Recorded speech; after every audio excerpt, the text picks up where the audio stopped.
Bienvenidos y bienvenidas a este video podcast de la SEMO, Semana de las Enfermedades Hemato-Oncológicas, organizado por AEAL, Asociación Española de Afectados por Linfoma, Mieloma y Leucemia. Este año, bajo el lema La medicina que espera, queremos reflexionar sobre los tiempos, los avances y las decisiones que marcan la vida de las personas con enfermedades hemato-oncológicas.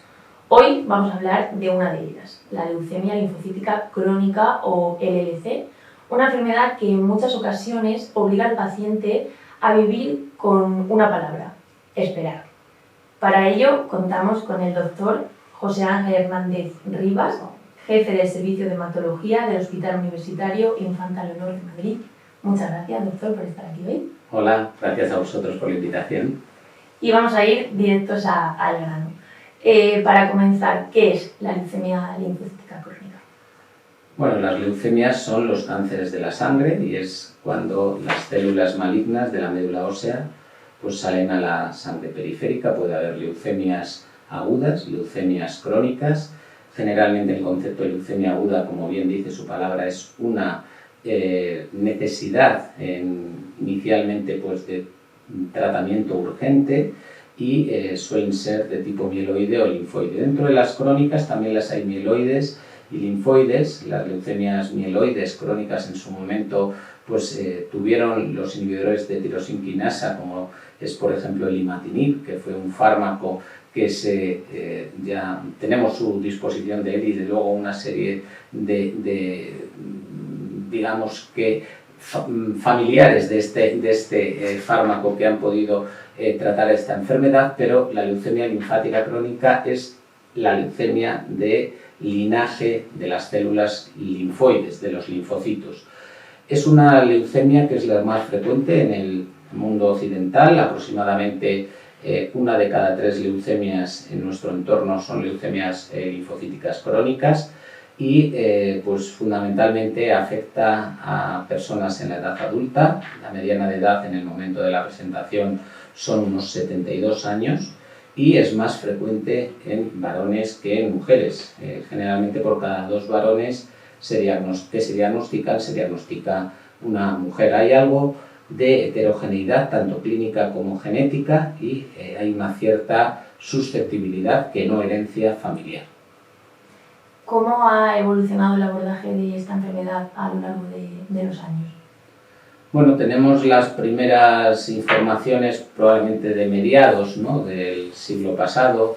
Me gustaría empezar con el advenimiento de un fármaco que todavía se utiliza, algo que es el clorambucil. Es un fármaco oral que se permitía fundamentalmente pues, disminuir bastante los síntomas, en algunos casos incluso prolongar un poco la supervivencia fundamentalmente libre de progresión, y junto con los corticoides pues fueron los primeros tratamientos, ya digo, pues a mediados del siglo pasado. Fundamentalmente luego fueron empezándose a estudiar y a ensayar algunos otros fármacos basados en quimioterapias, sobre todo con análogos de las purinas, la fludarabina. Se añadió fundamentalmente también los anticuerpos monoclonales anti-CD20, el rituximab, ya finales del siglo pasado, principios de este, y ha sido luego la mejora de estos anticuerpos monoclonales, uno de ellos el obinutuzumab,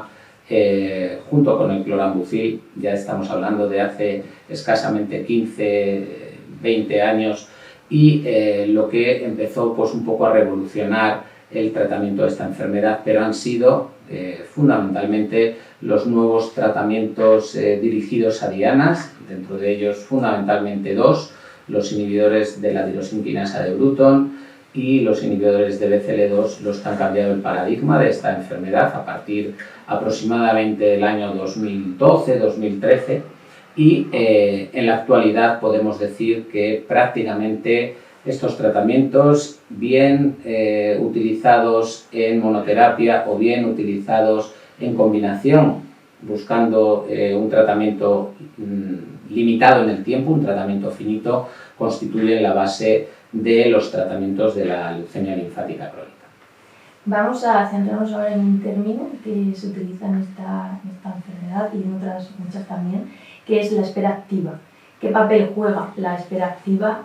¿Por qué no siempre se trata la LLC desde el momento en que se diagnostica? Y sobre todo, ¿cómo se elige a un paciente que no se le va a tratar desde el momento uno en el que se le ha diagnosticado esa enfermedad? Este aspecto es muy importante porque aproximadamente hoy el 80-85% de los pacientes se diagnostican en estadios muy precoces, básicamente pues a raíz de algún análisis realizado pues por otro motivo, ha sido urgencias por el motivo que sea, un control, chequeo médico para verte el colesterol, en fin, lo que sea, y se observa que existe una linfocitosis, un aumento de los linfocitos que decíamos antes en la sangre periférica. Bien, se estudia, se hace el diagnóstico de esta enfermedad, que es relativamente sencillo, simplemente con el hemograma, mirando las células al microscopio y haciendo una prueba con el mismo tubo, no hace falta hacer estudios de la médula ósea ni nada, que se llama inmunofenotipo en sangre periférica, es suficiente para establecer el diagnóstico. Entonces, estos pacientes, salvo que tengan criterios de tratamiento, que hoy en día, pues bueno, fundamentalmente pues son el hecho de tener síntomas constitucionales, pérdida de peso, sudores, fiebre, el hecho de tener anemia, hacer una bajada importante de las plaquetas, un aumento de los ganglios, que es otra de los aspectos clínicos que define a la enfermedad, como digo, este aumento importante de los ganglios, del bazo, que es una víscera que está situada por debajo del arco costal izquierdo, incluso también del hígado. Todo este tipo de circunstancias son las que indican criterios de tratamiento. Sin embargo, la gran mayoría de casos, como digo, en aproximadamente inicialmente un 80-85% no vamos a tener nada más que esta linfocitosis o como mucho alguna adenopatía, algún ganglio pequeño, que se ha visto en ensayos realizados ya hace años, que no por tratar precozmente se va a producir más supervivencia y además vas a añadir toxicidad propiamente por el tratamiento. Por tanto, es una enfermedad que en muchos pacientes incluso no va a necesitar nunca tratamiento y que lo que hay que hacer es hacer un seguimiento periódico de la misma.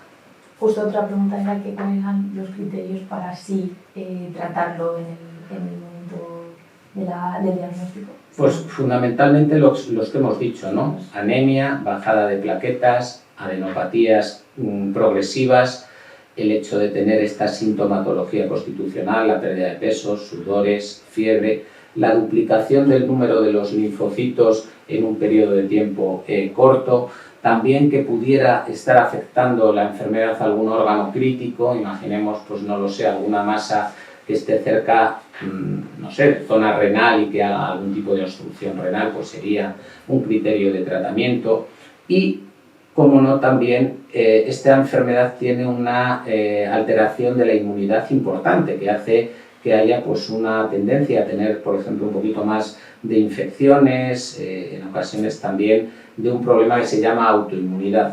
Autoinmunidad significa crear anticuerpos dirigidos contra las células propias del organismo, pensando que son de otro, ¿no? Y dentro de estas pues hay una serie de afectaciones como pueden ser la anemia hemolítica, la trombopenia inmune, incluso también otras que afecten a los glóbulos blancos, las neutropenias inmunes. Estas se tratan con corticoides. Pues bien, si con estos tratamientos no van bien de primera línea, se podría plantear, por ejemplo, un tratamiento con rituximab, con anticoagulante, pero si no siguen yendo bien, entonces ya también es un criterio de tratamiento de la leucemia linfática crónica. Por contra, no son criterios el hecho de tener pues, un número un poco mayor de infecciones, el hecho de tener una disminución de las inmunoglobulinas, que por este defecto inmune a veces pues, se tiene en la leucemia linfática crónica, o el hecho de tener algún marcador genético en principio de mal pronóstico. Marcador genético de mal pronóstico sin estos criterios de los que hemos hablado no significa necesidad de tratamiento, al menos inicialmente. Vale. Hablando de tratamientos, ¿qué avances terapéuticos recientes están marcando la diferencia en esta enfermedad? Bueno, hemos hablado antes, en una de las preguntas previas, de los tratamientos con inhibidores de tirosina de glutón. Hoy disponemos fundamentalmente ya de fármacos aprobados y que los estamos utilizando regularmente. Dentro de estos están los inhibidores covalentes, El primero de ellos fue ibrutinib, pero luego han llegado los de segunda generación, acalabrutinib, quizanobrutinib, pero también tenemos los no covalentes, y ya podremos disponer de pirtobrutinib muy en breve plazo, y hay otro que viene que se llama nemtabrutinib también. Entonces, estos constituyen la piedra angular de los inhibidores de tirosina de Bruton. El segundo gran grupo es los inhibidores de BCL2, fundamentalmente el venetoclax, y luego estarían los anticuerpos monoclonales anti-CD20. En primera línea se utiliza más el ovinutuzumab y en la recaída, refractariedad, el rituximab. Queda otro grupo que se aprobó hace como 12, 13 años, que son los inhibidores de PI3K, entre ellos, el más utilizado en linfática crónica y el único aprobado es el idelalisib, pero es un fármaco que es menos eficaz y además produce bastante toxicidad. Por lo tanto, ha quedado muy relegado y a veces se tiene que utilizar cuando los otros fármacos han perdido su eficacia o lo que sea. ¿Hacia dónde va el tratamiento de la LLC hoy en día? Pues fundamentalmente antes era los inhibidores de BTK utilizarlos en monoterapia hasta progresión o intolerancia, y el inhibidor de BCL2, el venetoclax, junto con los anticuerpos anti-CD20, bien en primera línea o en recaída, en un periodo de tiempo limitado, aproximadamente 1 año en el caso de la primera línea, 2 años en la segunda línea.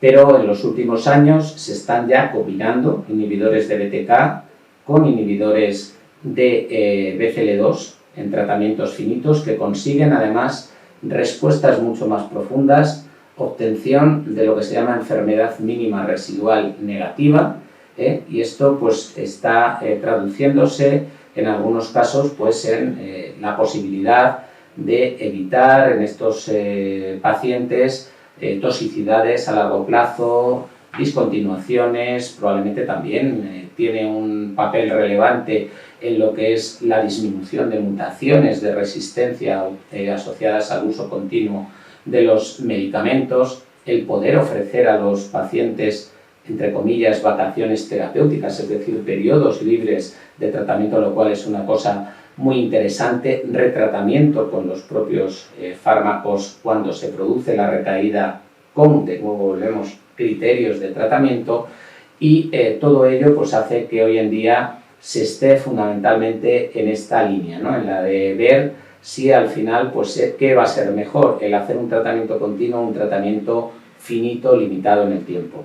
Hay un ensayo clínico del grupo alemán, todavía no tenemos resultados del mismo, que está evaluando esto, ya ha terminado el reclutamiento, y en este sentido también aquí para el grupo de pacientes y demás, yo creo que es muy interesante decir que la entrada en ensayos clínicos muchas veces ofrece además al paciente la posibilidad de tener tratamientos pioneros, tratamientos seguros, tratamientos que van a aumentar la supervivencia libre de progresión y probablemente la supervivencia global, y es muy interesante.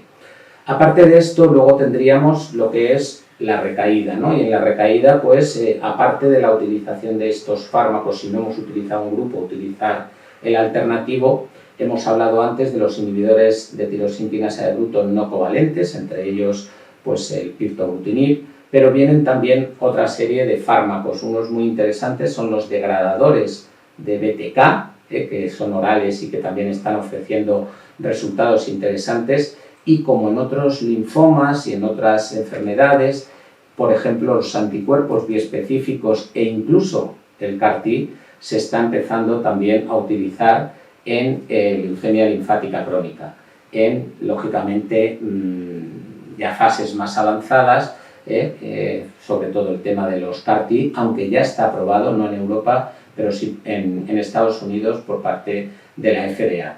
En todo este mare magnum podríamos decir, ¿y queda algún papel para el trasplante halogénico, que antes se hacía mucho?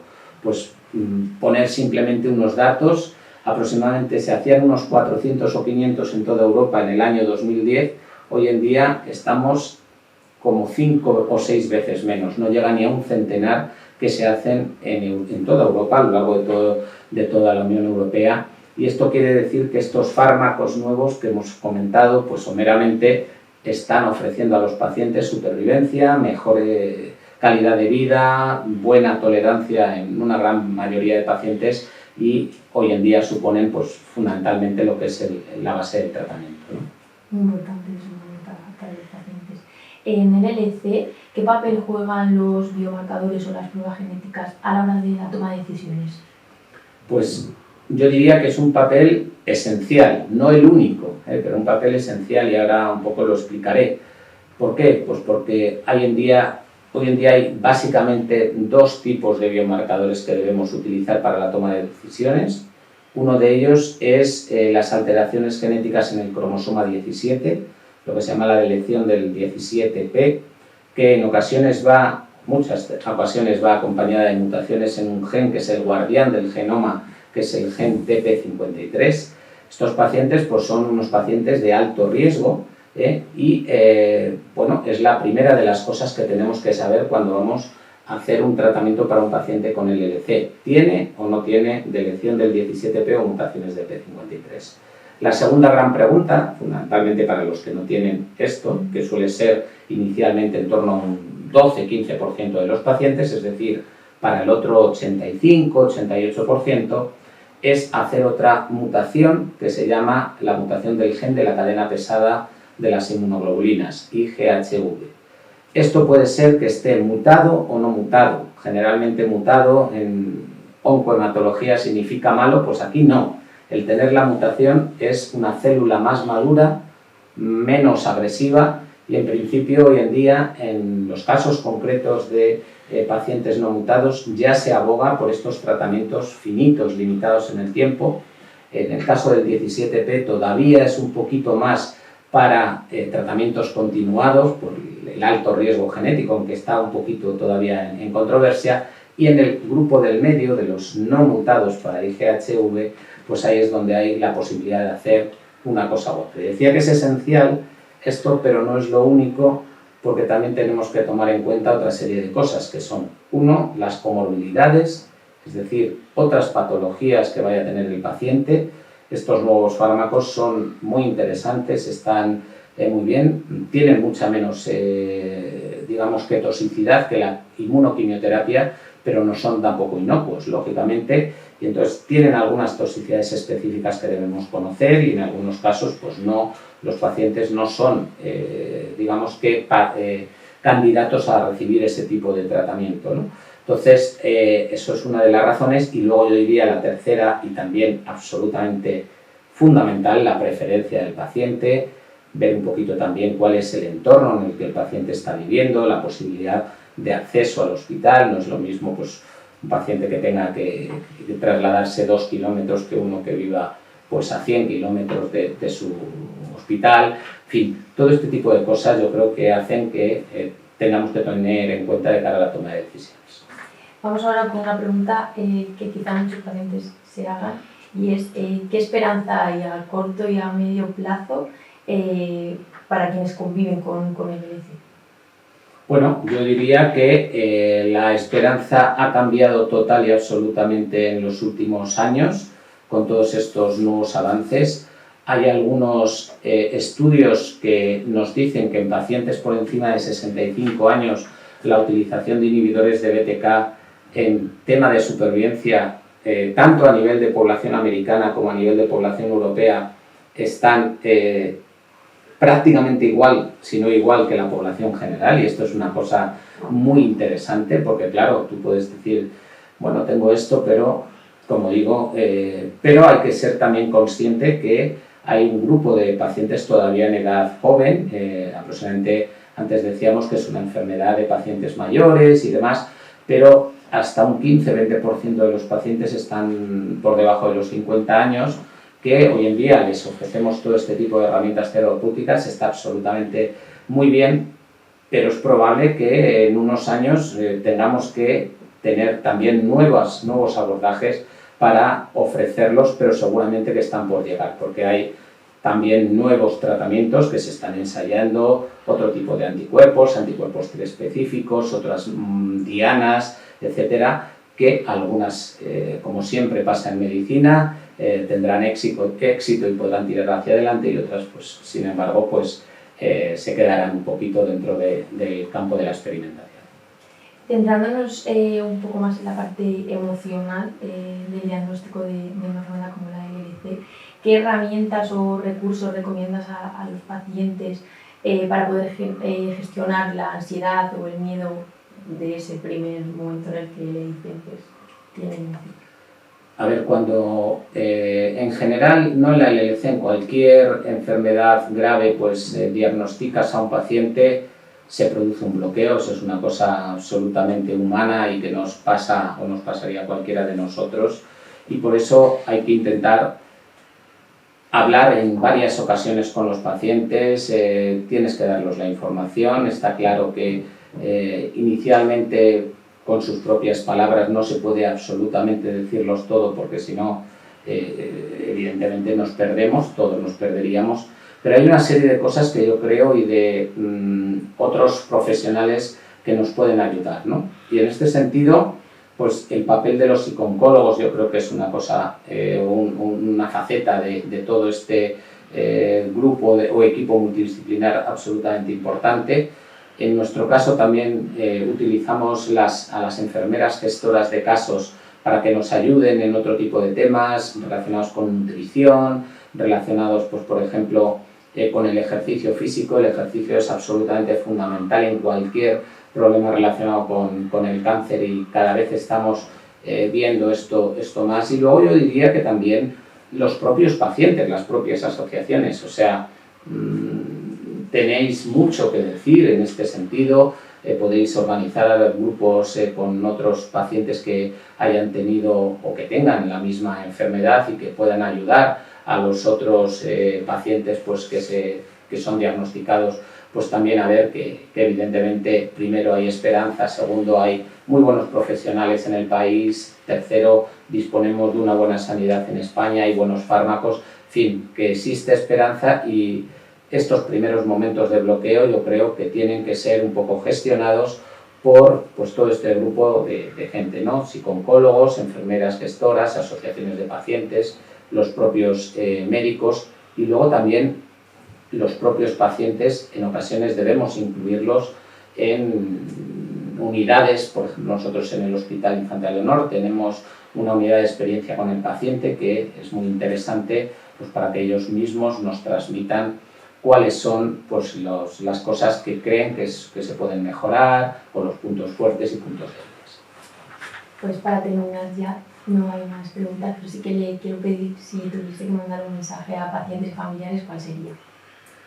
Bueno, pues a ver, yo creo que a los pacientes fundamentalmente la LLC hoy en día pues ha experimentado un avance absolutamente importante y exponencial en los últimos 10 o 15 años, con la aparición de numerosos fármacos, fundamentalmente orales, que han hecho que aumente la supervivencia, tanto libre de progresión como la supervivencia global, que podamos disponer hoy en día de herramientas también para hacer no solo tratamientos continuados en el tiempo, sino tratamientos fijos, limitados, y que vienen nuevos fármacos para cuando aquellos pacientes que por lo que sea pues han sido refractarios a una o dos líneas previas puedan también ser rescatados con otras, pues como pueden ser, hemos dicho antes, anticuerpos biespecíficos, inhibidores de BTK no covalentes, degradadores de BTK, incluso los CAR-Ts, en pacientes muy jóvenes seleccionados todavía en algún caso el trasplante halogénico, y que existe esperanza para tener largas supervivencias y también pues, dar el mensaje que tenemos muchos y buenos ensayos clínicos en el país. España es uno de los países, yo diría que también pioneros en el diagnóstico y tratamiento de la leucemia linfocítica crónica, y sobre todo esto, mensaje de esperanza, mensaje de que confíen, tengan confianza en los profesionales. Y a los cuidadores y familiares, por supuesto que hay que apoyar a nuestros pacientes, también ellos, pero también que ellos pues, tengan un poquito, en ocasiones, que se dejen cuidar. Esta frase tan manida, pero que creo que es tan importante, de cuidar al cuidador, creo que es muy importante, y en este sentido, pues asociaciones de pacientes, como puede ser AEAL, GEPAC, pues pueden aportar mucho también de conocimiento tanto para el paciente como para los cuidadores. Pues muchísimas gracias, doctor. Muchas gracias, nos quedamos también con este último mensaje y ha sido un placer tenerla aquí y charlar sobre la herencia con usted. Pues muy bien, muchísimas gracias. Y a quienes nos están viendo, muchas gracias también por habernos acompañado y si sois pacientes, familiares, amigos, recordad que AEAL está aquí para ayudaros. Nos vemos en el próximo video podcast. Gracias.